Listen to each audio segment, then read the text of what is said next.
That's 800-219-8332.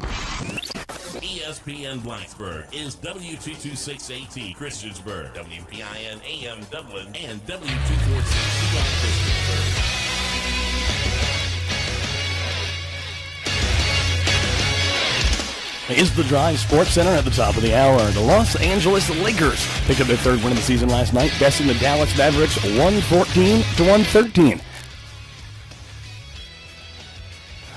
In local high school football action, Blacksburg will take on Christiansburg at 7 p.m. tonight in the annual Battle of the Bergs. You can catch all the action here on your local radio station, ESPN Blacksburg.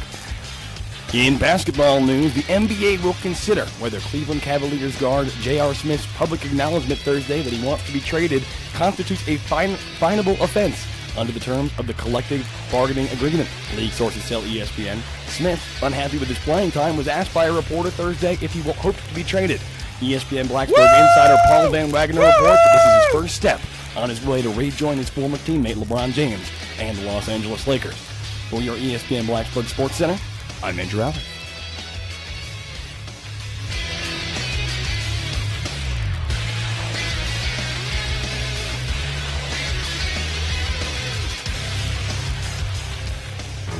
It's time now for The Drive. Alrighty then. On ESPN Blacksburg, 93.1, 97.1, and live on the web at espnblacksburg.com. It's The Drive on your local radio station. We are ESPN Blacksburg, and a good Thursday afternoon to all of you. My name is Paul Van Wagner. I would play his music bed for you right now, but he is diligently working on getting Scott Nason on the phone, so we'll hold off on that. The Reverend, Mr. I'm Gonna Steal Your Girl, Andrew Alex. Wait, hold on. What was that? Oh, you're busy in there. You just keep doing your thing. Is in the other studio taking your calls at 866-961-1430. 866-961-1430 is the number to call. You can also text us. The number is exactly the same. It is 866-961-1430. We would love to hear from you today if there is something on your mind. Scott Nason going to join us in just a couple of minutes. If Andrew was Trey, we'd already have him. There we go. Do we have Scott Nason now? Trey version 2.0? Go ahead and put your headphones on. We'll wait for you, Andrew. We're just going to wait until you're ready to start the show. We'll wait. We'll keep waiting. Maybe we won't wait for Andrew. Oh, what up? Hi. Can I hear my music now? No, you have not. In this first segment, you have not earned music. Oh. Come on. Next segment. Okay. Next segment I will, because we can't take away from this. Where is it? There it is. Keep my hands to myself. No matter how hard I'm trying to. Scott Nason. I won't Scott. go to myself. Scott Nason. Scott. I love Scott like a love song, baby. Scott Nason. Scott Nason. Scott Nason. Scott Nason. Absolutely, let's go. Scott Nason joining us today. How are you, my man? I'm doing wonderful, Paul. Thanks for having me on and ready to talk some NFL football as we are past the halfway mark for some and approaching it for others. All right, so I want to hit you with this. Certain teams are buying. Certain teams are selling. It appears that not only are the Detroit Lions selling, but they are also buying. We saw a couple of moves by the Lions this past week.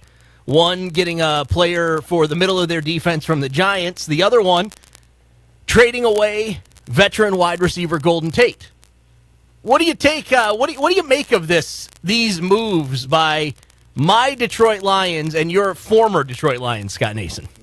A little bit of a surprise, I guess, in both aspects of that. Obviously, the Lions needed. Thank you. I appreciate the extra sound effects there, guys. Obviously, the Lions need some help stopping the run, and they improved that by really getting a steal, I think, from the Giants, giving up, I believe, a fourth-round draft pick for, is it Snacks? Snacks. He goes by, Yes. I believe. Yes. I love me some snacks.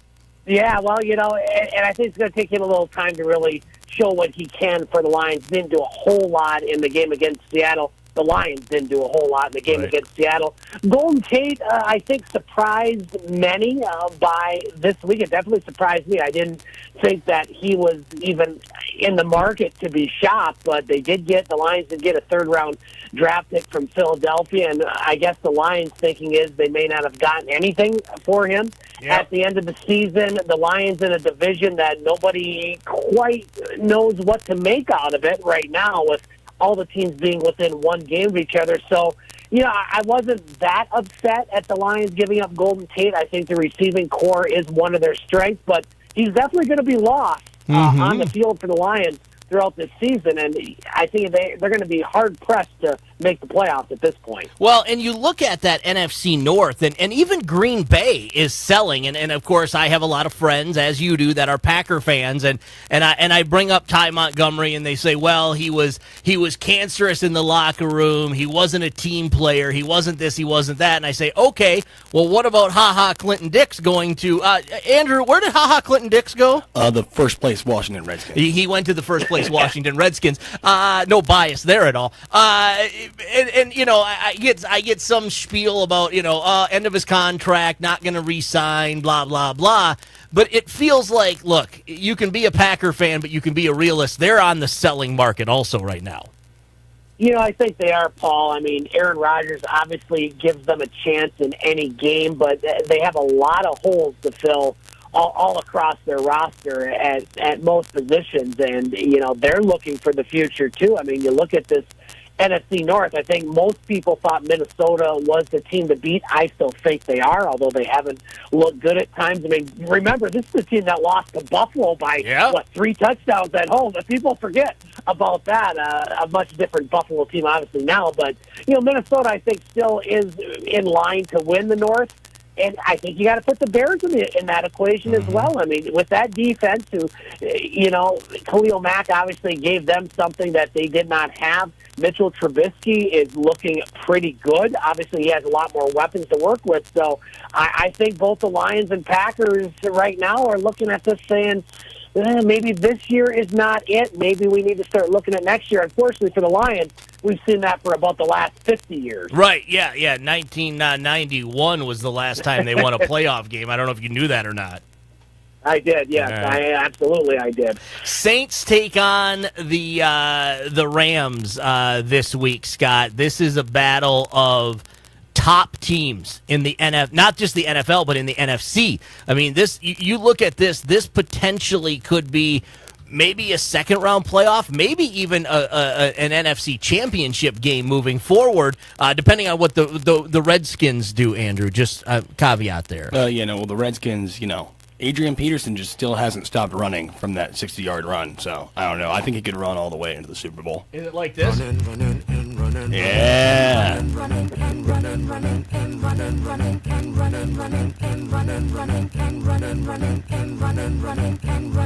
Just wait, Scott. Hang on. This goes for about a minute and a half. I see that. All right, that's enough. Jeez, oh, Pete. Okay, so when you look at this matchup, there's a lot going on here. Obviously, Rams looking to continue their unbeaten streak. Saints favored in this contest. So many moving parts. The GOAT is playing in this game. Of course, I'm talking about Drew Brees, the greatest quarterback of all time in the NFL. Scott, are you looking forward to this contest or what? Oh, it's going to be a fantastic game, Paul. Anytime the Saints play on a Sunday or Monday night, they usually do well, and I would expect them to do so again this week. I think the Rams are just due for an off week at some point. I really do. And I think this is the week maybe where they're going to have a little bit of that off week. New Orleans, big win at Minnesota last weekend, also at night. And you would expect this one to be a shootout. It doesn't always work that way when you see two high-potent offenses. Sometimes you expect to have a 50-49 game. It doesn't always work that way. And I love the over-under on this game, Paul. As of yesterday or a couple days ago, it was 60.5. If I'm a betting man, and I'm actually taking the under in this one. I think it's not going to be the shootout that it might look like on paper. You didn't see Brees put up huge numbers last week against Minnesota. I like the Saints in this one, and I think this could be potentially a playoff matchup. It could even be an NFC conference championship matchup, and whoever gets home field is going to have a big advantage there. New Orleans, obviously, a much better team inside the dome with Drew Brees, but they're pretty good outside as well. So I'm definitely circling this one, but I like the Saints to win. All right.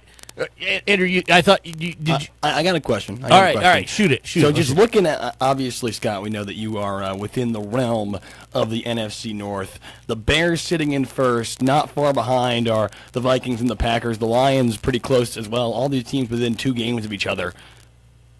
We talked about a couple minutes ago about the some teams buying, some teams selling. From where you are standing, who is the favorite to win this NFC North division right now? You know, I still gotta say Minnesota. They were the team I thought at the beginning of the year that was going to do it. I expected more out of the defense. The defense obviously has not played as well as I think many people did. Chicago is doing well, and they're going to be a tough team to beat. But boy, when I think push comes to shove, I think Minnesota just has a couple more weapons than the Bears, and I think they're going to just sneak by them. It may take the last week of the season. I mean, and that tie is really going to come into play somewhere as far as I think whoever wins this division is going to win by a half game. Right now, I still got to say Minnesota. I'd say I'm about 55% sure on that one. I mentioned before, Scott, the greatest of all time, Drew Brees. A couple other quarterbacks that are in that, that second tier below Drew Brees. Tom Brady and Aaron Rodgers are going to be playing against each other this week. That's right. I said it. Drew Brees better than Tom Brady and Aaron Rodgers. Andrew, do you want to play the sounder? It's right down here. Second row, second one. There you go. Play it. Ladies and gentlemen, we present to you the Hot Take. Hot Take. Champion of the New River Valley, Paul Van Wagner.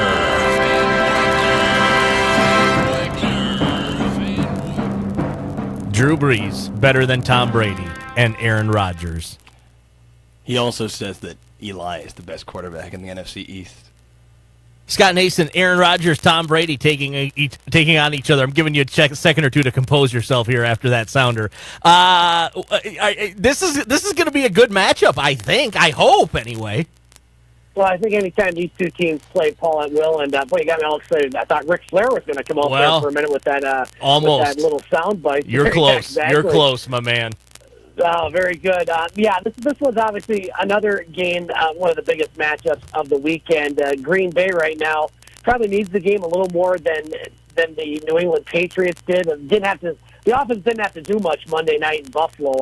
Brady did not throw a touchdown pass, if I'm not mistaken. I would expect he will throw several touchdown passes here. I like New England in this one.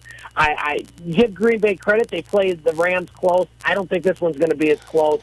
Give me New England by about 17, if not more. All right. I like it. What other game are you excited for? Is there anything else on the slate that you're pumped up for? How about that Thursday night tilt? We're going to talk about that in our next segment. You excited for tonight's contest, Scott Nason? No, I am not at all. No fantasy football implications, no nothing. I could care less about what happens in the San Francisco-Oakland game. Glad you guys are saving that one for the next segment. Now, looking at the games this week, ones that I'm watching, the Chargers in Seattle, interesting pair of teams here. The Chargers off a bye week 5-2. Still in competition in the very good AFC West. Taking on a Seattle team maybe that has playoff hopes. Obviously, wild card would be in their sights, beating the Lions last week at 4-3. That's really, besides the games we mentioned, really the one I'm looking at. Pittsburgh-Baltimore, I got to be honest, I'm tired of that game. It seems like it happens more than twice a year, and I really never have been a fan of those games at all. So those are the ones I'm watching for. Of course, the Lions at Minnesota being a local one here. Will the Lions play like they did for a few weeks, or will they forget all of that and play like they did last week? You know, as a Lions fan, you just never know what's going to happen. Well, you're going to really like my pick when we get around here to Eliminators. Andrew's in the process of getting JW on the line so he can be part of this also. Trey has sent in his pick because he is sick, and we have the number one rule of the radio station. If you're sick, stay home. So Trey is abiding by that rule, Scott Nason. So we're gonna get JW in here on the phone with us also, and we're gonna make our picks here for the Eliminator pool. I believe the Reverend Mr. I'm gonna steal your girl, Andrew Alex, is still undefeated in Eliminator picks. You, sir, are one behind him, and then the rest of us are just cluster bleeped up behind you, trying to figure out who's going to play for third place in this thing. Yeah, it's 7 in a row since Yeah. that opening week loss. Yeah. Actually, ironic, New Orleans' only loss of the season was the time I picked them. So I still got a few of the good teams in the bank. I'm still holding off on the Kansas Cities and the Rams. I'm going to save them till the end of the season to bank on them continuing to do well. So I'm excited. Let's go. All right, so I'm gonna jot these down as we go. Trey has picked the Bears over the Bills. Andrew, since you are in first place, I am gonna let you pick last here. That is your prerogative as our current leader in the clubhouse. Undefeated. Undefeated. I have 8 for 8. You have no feet. That is true. JW, since you are somewhere near the bottom, my man. First of all, how you doing, buddy? You doing all right? I'm doing well, Paul. Just busy at work, just getting a little free time stepping outside to talk to you all. I like it. All right. Who? I have no idea who you guys have picked in the past, so make a pick, and if it's wrong, I'll have Trey call you tomorrow. I have the spreadsheet. You in do? front of me. Okay. Andrew has the spreadsheet in front of him. So can you keep track of this then? Yes, I am keeping track. Beautiful. I'm not doing anything. This is fantastic. I love this show. JW, who you got, my man? You know, Paul, ever since I picked Minnesota to beat Buffalo, it seems like my luck, or whatever you want to call it, if I had any luck at all, has just sucked. Yes. And it just seems like anything I pick, they're going to lose. Like I picked your beloved Lions last week, and what happens? They lost. Yeah. You know, so I feel like I need a win, and I need a must-win. So I'm taking the Chiefs this week. All right, Chiefs at Cleveland. That's actually not a bad pick. I like that. Call your bookie though, since JW picked the Chiefs. They're going down this week. They're losing to Cleveland. I guess since I am somewhere muddled in the middle of this mess, I will pick next and allow Scott the right to pick right before Andrew. Scott, you're going to love this because I have not been buying Minnesota all season long. I still am not buying Minnesota. I have the Detroit Lions going into Minnesota and knocking off the Vikings this week. I'm speechless, but I'm not surprised. And I hope you're right. I got to be honest. I hope you're right, Paul.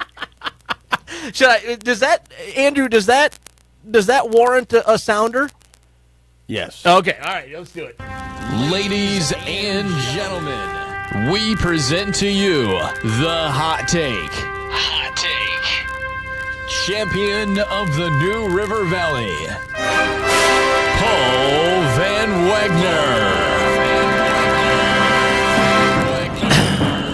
Yeah, I'm going with the Lions this week. Whew. God, it feels good. Scott Nason, who you got, my man?